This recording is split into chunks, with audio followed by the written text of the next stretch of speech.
est-ce que Alonso il prendrait pas la victoire ce week-end? Pardon, non mais t'as quand même craqué toi, ça va pas? Non mais c'est une question, écoute. Bref, la F1 sera à Jeddah ce week-end et il est temps de voir ensemble quelles sont les questions qu'on va se poser pour cette course. Allez, c'est parti. On va commencer par, Red Bull. Bon, t'as quoi à dire là-dessus? Ils vont gagner et puis c'est tout. Alors de 1, sois pas aussi pessimiste. Et de 2, même si évidemment ce sont les immenses favoris de la course, je ne sais pas si on peut nécessairement anticiper une ultra domination comme un Bahreïn. Mais pardon, Verstappen il a fini avec 15 secondes d'avance sur le deuxième. Et c'était son coéquipier. Oui, bon, certes. Mais Bahreïn c'était spécial. Et écoutez Helmut Marko, à Jeddah ça sera pas pareil. Selon lui, toutes les courses vont être différentes cette saison, et donc on va pas avoir une Red Bull dominatrice à chaque fois. Bon, il dit ça surtout pour répondre à George Russell qui avait annoncé dans la presse que Red Bull allait tout rafler cette saison vu comment ils sont puissants. Un peu de vrai ou un peu de somme? Un petit peu des deux je pense. Dans tous les cas, Jeddah ça sera un circuit différent, et du côté de chez Red Bull, on ne s'attend pas à une victoire facile. Ouais, j'y crois moyen moi. On va continuer avec Aston Martin, parce que bon, eux... ils nous ont fait un week-end à Bahreïn complètement exceptionnel. Et puis sur les deuxièmes du championnat après tout. Donc est-ce qu'ils peuvent espérer encore mieux qu'il y a 2 semaines? Franchement, ça semble compliqué hein. Tu penses? Ouais, déjà mieux ça veut dire quoi? Ça veut dire battre les Red Bull et battre les Ferrari. Déjà avec un Charles Leclerc qui aura pas de problème de fiabilité, ça semble compliqué le podium. T'en es sûr de ça? Quoi? Qu'est-ce que j'ai raté? Charles a une pénale de 10 places. Ok, non, c'est bon, je me casse. Bref, revenons-en à Aston Martin. C'est clair qu'il faut pas s'enflammer tout de suite et ne pas les voir trop vite, trop beaux. Mais maintenant, quand t'as vu le résultat à Bahreïn, on va s'attendre tous les week-ends à des podiums, hein. Bon, oui, ils ont Lance Stroll dans l'équipe, ça complique la tâche. Mais l'objectif, il sera clair à chaque fois, c'est de battre Ferrari, de battre Mercedes et d'aller chercher Red Bull sur le long terme. Après, comme je dis, on va se calmer, c'est que le deuxième Grand Prix de la saison, hein. Mais voilà, quand t'as vu le rythme de course qu'ils avaient à Bahreïn, à Jeddah, il n'y a pas de raison que d'un coup ça s'éclate la gueule. Là, clairement, ils sont partis pour lancer une très bonne dynamique. Surtout quand t'as Fernando Alonso qui a déclaré dans la presse, il veut son 3e titre avec Aston. Donc là, tout de suite, petite pression, faut pas perdre les points. Et bon, après, faut pas oublier Stroll non plus. À Bahreïn, c'était compliqué, il revenait de sa blessure. Là, avec 2 semaines de pause en plus, ça ne m'étonnerait pas qu'il fasse un meilleur Grand Prix. Même si ça reste Lance Stroll, quoi. Eh ben, ils ont intérêt à pas se planter, hein. Donc voilà, je pense qu'Aston Martin, ce week-end, faut regarder vers le haut. Et le podium, c'est largement envisageable avec la pénalité de Charles Leclerc notamment. Allez, on va aborder maintenant le cas de ceux qui ont été un petit peu décevants le week-end dernier, à savoir Ferrari et Mercedes. Ah oui, en effet, ça, ce sont les belles déceptions de la première course, hein. Bah ouais, c'est sûr, je pense que beaucoup de monde les voyait quand même bien plus forts que ça. Là, quand on a vu l'écart avec les Red Bull, la claque, hein. Il y a de quoi s'inquiéter.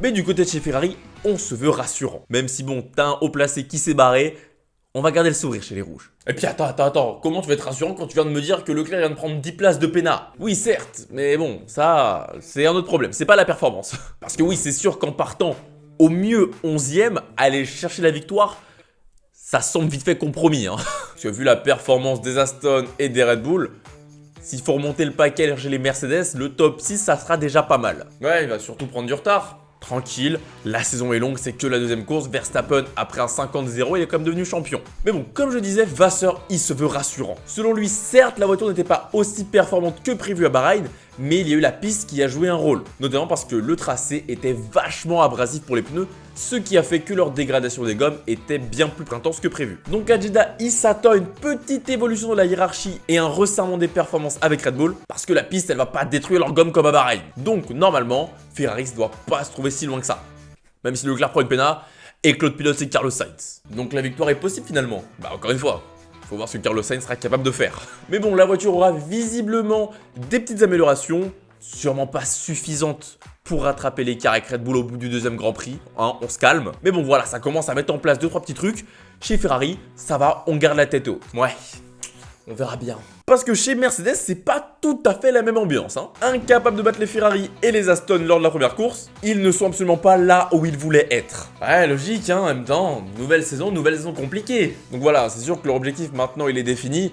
C'est de comprendre cette voiture, faire un maximum de tests. Non mais faut leur dire que les tests sont terminés, hein, c'est il y a 3 semaines. Hein. Oui, et puis on a entendu le team principal Toto Wolff qui a dit qu'il pensait déjà à changer le concept de la monoplace pour pourquoi pas partir sur quelque chose de bien plus classique avec des pontons. Parce que si t'es la seule qui a pas fait de ponton et que ça marche pas, il y a peut-être une raison. Donc c'est sûr que ce week-end, ça sera sûrement pas le podium. Le top 4, top 5, ça va être compliqué même s'il n'y a pas Charles Leclerc. Après on a dit tracé différent. tout est possible. Oui, c'est sûr, donc maintenant autant faire une bonne impression, au moins pour ton ego. Mais c'est clair que Mercedes arrivera avec moins de confiance ce week-end que Ferrari. Bon, il est temps de s'attaquer au plus dur. Le midfield. Non mais sérieux, qu'est-ce que tu veux te poser comme question quand tu vois la gueule du midfield? Ils sont tous ultra proches. Bon, tu vas pas te plaindre non plus.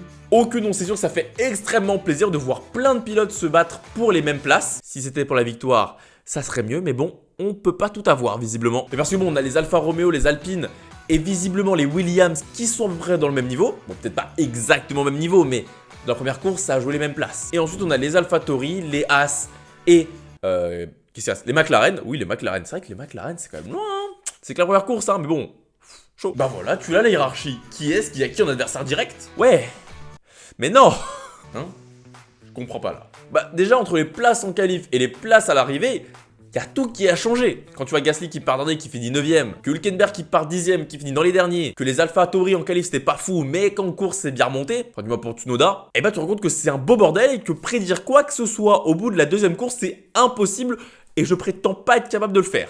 Là, inconnu complet. Donc pour commencer à dire quelle sera la grande force du midfield à Jeddah, bon courage. Et bah... Ouais, non, je sais pas en fait, non.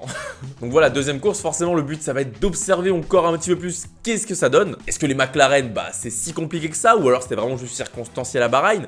Parce que bon, les 6 arrêts au stand de Norris, le problème sur le volant de Oscar Piastri, on espère que ça va pas se reproduire pour eux. On va regarder du côté d'Alfa Romeo si Valtteri Bottas va avoir la capacité de nous faire encore un top 10. Est-ce que Guan Yu Zhou va avoir le même niveau ou pas? Et puis les Williams, qui on le rappelle ont fini 10 et 12 à Bahreïn.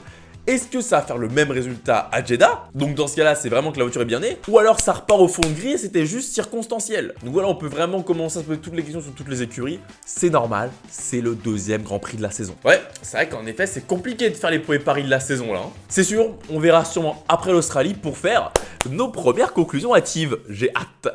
Donc voilà, j'espère que la vidéo vous aura plu. Si c'est le cas, n'hésitez pas à la liker et la partager. On se retrouve lundi pour débriefer cette course. Moi je vous dis à la prochaine, c'était Georges F1. Salut!